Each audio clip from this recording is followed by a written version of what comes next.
কেন্দ্রের ভব্য স্কিমের জন্য রাজ্যের তরফে চলতি মাসেই প্রস্তাব পাঠানো হবে বলে জানিয়েছেন রাজ্যের শিল্পমন্ত্রী।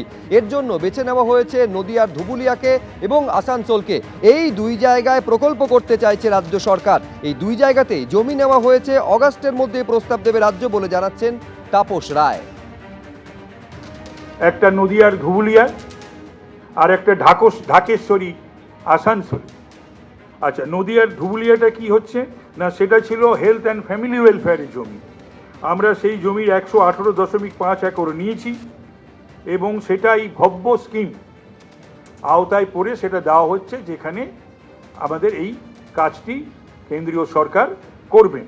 আর একটা ঢাকেশ্বরী কটন মিলের জমি পশ্চিম বর্ধমানে, সেটাও 193.29 একর, যেটার থেকে আমরা 148.61 একর আমরা নিয়েছি as allocable land under the industry, commerce and enterprise department.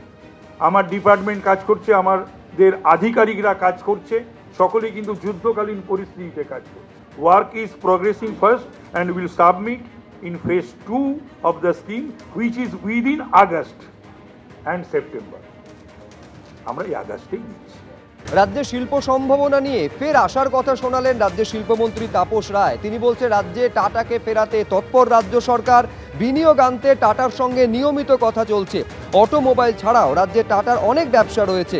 নতুন ইউনিট বা সম্প্রসারণের বিষয়ে আলোচনা চলছে। তবে টাটাদের কাছে রাজ্যের ঋণ এবং সুদের বিষয়েও ভাবতে হচ্ছে। আর কি বলেছেন রাজ্যের শিল্পমন্ত্রী, দেখব। টাটার সঙ্গে আমাদের যোগাযোগে আছি, কথাবার্তা চলছে যাতে ওদেরকে আনা যায়। ওদের শুধু অটোমোবাইল নয়, তার বাইরে ওদের অনেক ব্যবসা রয়েছে। সেগুলো যদি এক্সপানশনে ওরা যায় এবং যদি নতুন ইউনিট খোলে, এই দুই। আরেকটা জিনিস আপনারা জানেন যে টাটা 900 কত কোটি টাকা ক্লেম করেছিল, তার বোধহয় 750 কোটি টাকা আমাদের দিতে হবে উইথ সুদ। এই সমস্ত চাবি দিয়ে গেছে মমতা ব্যানার্জি। তো সুতরাং সেটা তো কোর্টের অর্ডার। তো সুতরাং সেই জিনিসটাতেও আমাদের তো ভাবনা চিন্তা করতে হয়। সিঙ্গুরে শুনুন, সমস্ত কিছু তো জবরদস্তি গায়ের জোরে করা। আমি বলছি এই সরকারের আমলে কতগুলো সমস্যা রয়েছে, কমপ্লিকেশনস রয়েছে, সেইগুলো কাটিয়ে উঠিয়ে আমরা সেখানকার মানুষদের সঙ্গে কথা বলে, কৃষকদের সঙ্গে কথা বলে, যারা জমি দিয়েছিলেন তাদের সঙ্গে কথা বলে নিশ্চিতভাবে সিঙ্গুর নিয়েও আমরা অত্যন্ত সিরিয়াস ভাবনা চিন্তা আমরা করছি, মাননীয় মুখ্যমন্ত্রী করছেন। এবিপি আনন্দ, এগিয়ে থাকে, এগিয়ে রাখে।